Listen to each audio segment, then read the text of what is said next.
मला याचं प्रमाण किती आहे 15% आहे. बारकाईने शब्द लक्षात घेतला असेल तिथे तुम्ही तर काय दिलेलं आहे टक्के बरोबर आहे. आणि 40 लिटर दुधात मलाईचे प्रमाण 8% आहे. किती आहे 8%. 40 लिटर मध्ये 8% आहे. हे दोन्हीही दूध एकत्र जर केलं समजा काय केलं की 60 लिटर 15% मलाई असणार आणि 40 लिटर दुधामध्ये 8% मलाई असणार. हे प्रमाण एक म्हणजे दोन्ही दूध एकत्र केले तर याचं नाही काय झालं मिश्रणात मलाईचं प्रमाण किती असेल. आता कल्पना करा हे अशा पद्धतीने ना काय बॉक्स आहे जे नाही का 6 लिटर दुधाचा आहे. ठीक आहे. दुसरा एक नाही का अशा पद्धतीचं एक भांडा आहे समजा याच्यात आपण किती दूध घेतलं 40 लिटर दूध घेतलं. पण या दोन्ही मध्ये नाही का आपल्याला जे पर्सेंटेज सांगितलं की याच्यामध्ये 15% जे आहे 15% हे फॅट आहे. ठीक आहे.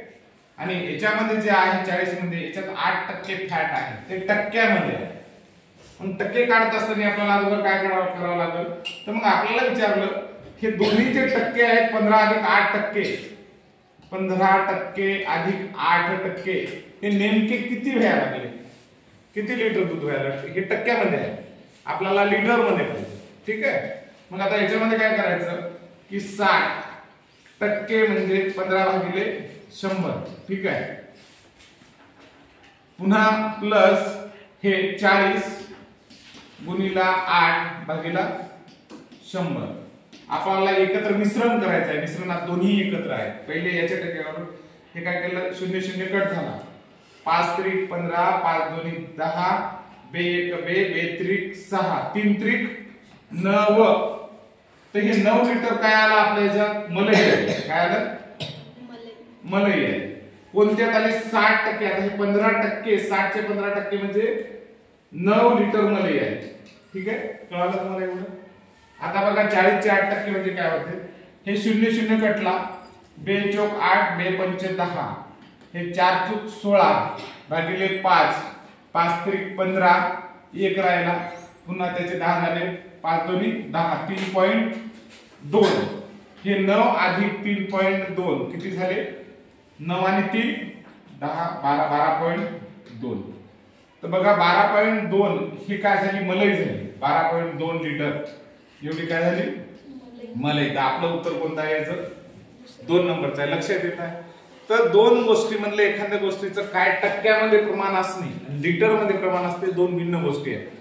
तर 60 चे 15 लिटर म्हणजे 9 लिटर मलाई आहे आणि 40 लिटर चे 8% म्हणजे 3.2 लिटर मलाई. हे लिटर मध्ये आहे हे टक्क्यांमध्ये आहे. तर टक्क्यांचं लिटर मध्ये परिवर्तन करून त्याचं मिश्रण एकत्र करणे की बाबा हे या 60% 9 लिटर मलाई आली आणि या 40 लिटर मध्ये 3.2 लिटर मलाई आली आणि लिटर एकत्र केलं मलाईचं हे आहे मलाई दोन्ही. आणि हे मलाई एकत्र आल्याच्या नंतर 9 आणि 3 9 आणि 3 12 आणि वरचे 2 म्हणजे 12.2 लिटर मलाई झाली एकत्रित. बरोबर आहे. आता दुसरा एक प्रश्न तसाच घ्या की रेल्वे तिकिटाचे दर 20% ने वाढले आणि पुन्हा काही महिन्यानंतर 10 ने वाढले.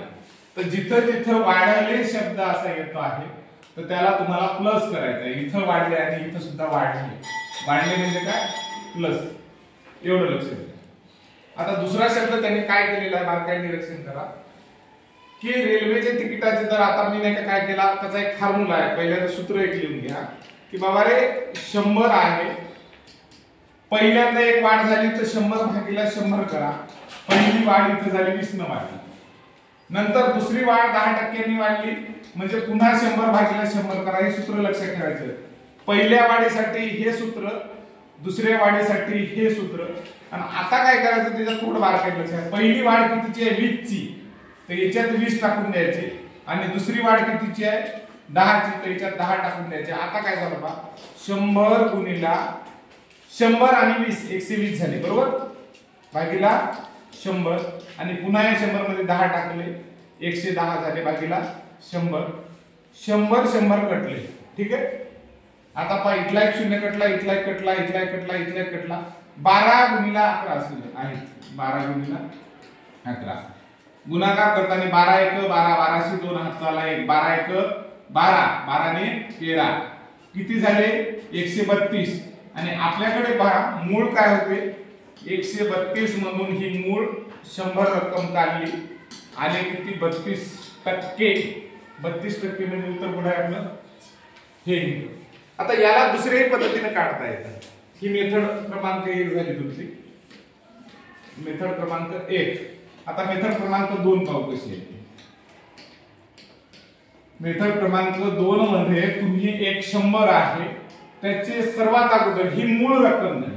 मूळ 100. ठीक आहे. 100 मध्ये पहिल्यांदा 20% ने वाढ झालेली. मूळ मध्ये 100 20% वाढ म्हणजे हे 20 भागिले 100 0 0 कटलं 0 0 कटलं 9 2 20 म्हणजे 20 रुपयाची वाढ झाली. मूळ रकमेत आता 20 टाकून देऊ. 100 अधिक 20 झाले किती 120. मूळ रकमेत आता झाले 120. आता दुसरी मूळ रक्कम आपल्याला ही मूळ रकमेमध्ये व्याजासह आलं 20% ने वाढ आली. आता पुन्हा याच्यामध्ये 120 चे पुन्हा कितीने वाढ झाली 10 ने वाढ झाली. पुन्हा 100 0 0 कटलं याचे किती राहिले 12. आता बारकाईने हे दुसरी वाढ आहे. दुसरी वाढ ही झाली प्रथम वाढ. प्रथम वाढ.